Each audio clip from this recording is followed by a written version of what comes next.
Hello friends, since 1956, when the states of the Union of India were initially reorganized, India has made remarkable strides. Over time, India has transformed from a struggling nation into a rapidly emerging economic and military powerhouse. This requires a reassessment of India's internal politics and systems. Indian states reorganization along linguistic lines was crucial in 1956. However, in today's context, where preserving linguistic and cultural identities is highly valued, it is crucial to also consider economic viability and administrative efficiency. Let's take a moment to revisit India in 1947 before we go any further. Prior to gaining independence in 1947, India was a diverse amalgamation of British-controlled provinces and princely states. Following independence, creating a cohesive administrative framework with these diverse regions posed a significant challenge. Initially, the boundaries of states were drawn based on historical and administrative considerations rather than linguistic or cultural homogeneity. However, demands for linguistic states emerged, driven by the belief that the states formed based on common language would be more cohesive and better governed. Following the tragic death of P. Sri Ramulu in 1952, the movement for linguistic states gained significant momentum. Sri Ramulu went on a hunger strike to advocate for the establishment of a separate state for Telugu-speaking individuals, which resulted in widespread demonstrations and ultimately led to his demise.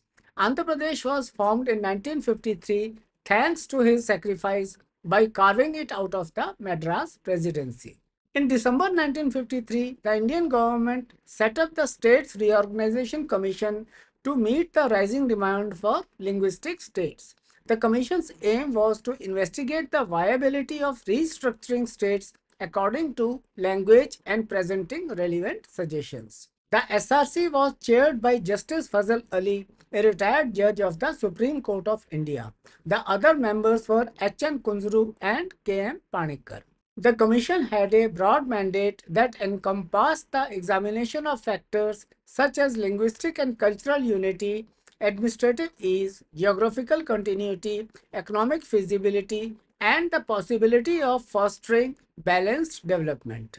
The SRC in 1955 submitted a report that proposed a significant reorganization of India's states based on linguistic criteria.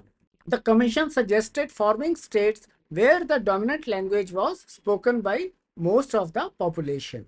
The plan was to merge, divide, or redraw the boundaries of multiple states to align with linguistic identities. The Commission highlighted the importance of ensuring that new states are economically sustainable and capable of efficient administration. There was extensive debate in the Indian Parliament regarding the recommendation put forth by the SRC. The majority of the recommendations were approved by the government, resulting in the enactment of the States Reorganization Act in 1956. By redrawing state boundaries and establishing new states, this act set a precedent for future reorganizations that would consider cultural, linguistic, and administrative aspects. In 1953, Andhra state merged with the Telugu-speaking regions of Hyderabad state to establish Andhra Pradesh. The Malayalam-speaking areas in Travancore, Cochin were combined with the Malabar district of Madras state to establish the state of Kerala. The regions of Bombay, Madras, Hyderabad and Coorg, where Kannada is spoken, were combined to create Mysore state, which was later renamed Karnataka. Maharashtra and Gujarat were created by dividing the Bombay state, with Marathi and Gujarati emerging as the primary languages in each region. Punjab underwent reorganization, resulting in the establishment of separate states, Punjab and Haryana, in 1966. As part of the reorganization process, several new states and union territories were established to improve administrative efficiency and embrace the linguistic and cultural diversity. The restructuring made administration more efficient by establishing states with linguistic and cultural homogeneity, resulting in a more united and responsive governance that catered to local requirements. With their linguistic and cultural unity, the new states were in a favorable position to concentrate on regional economic development and foster growth. The realignment of state boundaries based on linguistic identities played a significant role in decreasing conflicts between regions and cultivating a sense of unity and belonging among the residents of the newly established states. Nevertheless, the reorganization resulted in several issues that followed.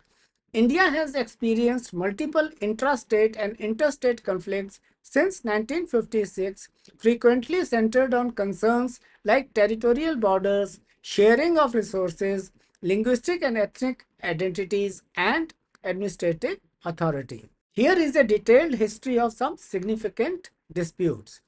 Number one, Kaveri water dispute between Karnataka and Tamil Nadu.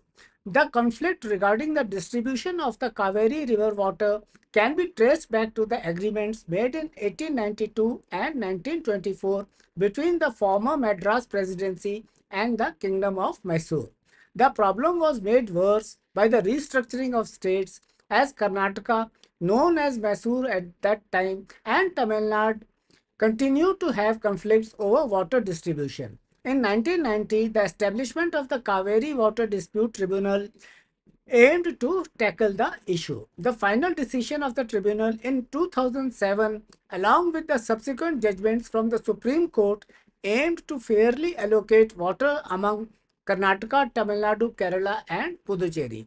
However, tensions and disputes continue to arise, particularly during periods of drought. Mandovi or Mahadai river dispute involving Goa, Karnataka, and Maharashtra. This dispute concerns the alteration of the Mandovi river's course, which runs through the states of Goa, Karnataka, and Maharashtra. Goa strongly opposed Karnataka's plans to redirect water for irrigation and drinking purposes, arguing that it would have a major impact on its own water resources. The Mahadai Water Disputes Tribunal was formed in 2010, and 8 years later, in 2018, it divided the water supply among the states. Despite this, there are ongoing disagreements regarding the implementation, leading to occasional protests and political disputes. Mulla Periyar Dam dispute between Kerala and Tamil Nadu. The Mulla Periyar Dam, situated in Kerala but operated by Tamil Nadu through a lease agreement signed in 1886, has been a source of conflict. Concerns have been raised by Kerala regarding the safety of the dam, and they have urged for a reduction in the water level, while Tamil Nadu firmly believes in maintaining it to guarantee a steady water supply for irrigation. Multiple interventions by the Supreme Court, including a significant one in 2014, involved the court's directive to maintain the water level at 142 feet, despite Kerala expressing safety concerns. Number 4. Krishna water dispute involving Andhra Pradesh, Karnataka, and Maharashtra. Disputes arise among Maharashtra, Karnataka, and Andhra Pradesh as they share the Krishna River and struggle to divide its water resources. The tensions among these states have been caused by the conflicting demands for irrigation and drinking water. Despite issuing many awards by the Krishna Water Disputes Tribunal, disputes over implementation continue, especially during periods of water scarcity. Number 5. Godavari water dispute involving Andhra Pradesh, Telangana, Maharashtra, and Odisha. India's second largest river, the Godavari River, passes through several states, causing conflicts over the distribution of water resources.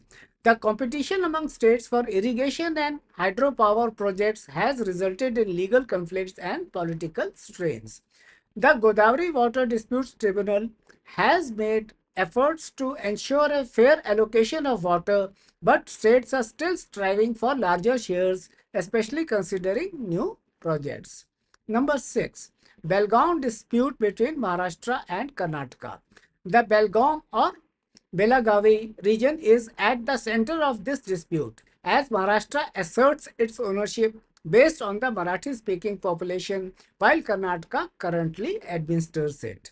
Belgaum was placed in Karnataka through the enactment of the States Reorganization Act of 1956, which sparked continuous protests and legal disputes from Maharashtra. The matter has made its way to the highest court in the land, but even with many investigations and official findings, a definitive solution is still hard to find. The presence of regional disparities within a state resulted in widespread resentment and sparked movements calling for further reorganization. The Telangana movement.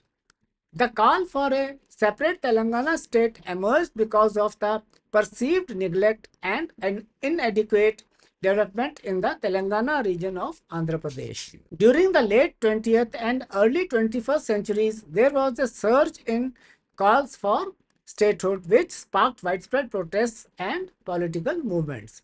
The Indian government divided Andhra Pradesh in 2014, resulting in the formation of Telangana as a separate state. Despite this, disagreements regarding the allocation of resources, particularly water and electricity, remain unresolved between the two states. Gorkhaland movement. The Nepali-speaking Gorkha community in the Darjeeling Hills has had a long-standing demand for a separate state called Gorkhaland dating back to the 1980s. The movement has witnessed intense protests, including occasional uprisings calling for separate statehood from West Bengal. The establishment of the Gorkhaland Territorial Administration in 2011 aimed to grant more autonomy, yet the persistent calls for complete statehood continue, resulting in frequent unrest. Bodoland movement. The Bodo people in Assam have been engaged in prolonged protests since the 1980s, demanding a separate state for themselves. The Bodo community is demanding more autonomy and acknowledgement of their cultural identity, resulting in violent conflicts and ethnic tensions. The formation of the Bodoland Territorial Council or BTC in 2003 offered a certain level of self-rule, but the demand for a separate Bodoland state continues to protest. Then there are territorial and border disputes. Number one, Assam and its neighbors. Assam has neighboring states in the northeast, and disputes over borders have been a persistent problem since their establishment. Some of these are enumerated below. Nagaland. Disputes over boundaries with frequent clashes and encroachments. Arunachal Pradesh. Conflicting claims over boundary demarcations. Meghalaya. Disputes over several border areas leading to periodic violence. Resolution attempts. Several committees and discussions have attempted to find a lasting solution, but sporadic violence and political tensions continue. The Chandigarh capital dispute. Chandigarh is the shared capital of both Punjab and Haryana, resulting in a prolonged disagreement regarding its status. The conflicting claims of both states over Chandigarh have resulted in political and administrative complexities. Despite multiple attempts to address the problem, such as suggesting Chandigarh become a union territory or splitting it between states, no successful resolution has been achieved. As a result, the current situation remains unchanged, leading to ongoing discontentment.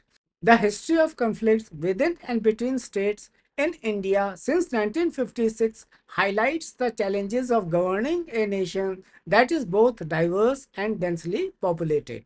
So, is the demand for carving out new states from the existing larger ones justified? Watch my next vlog.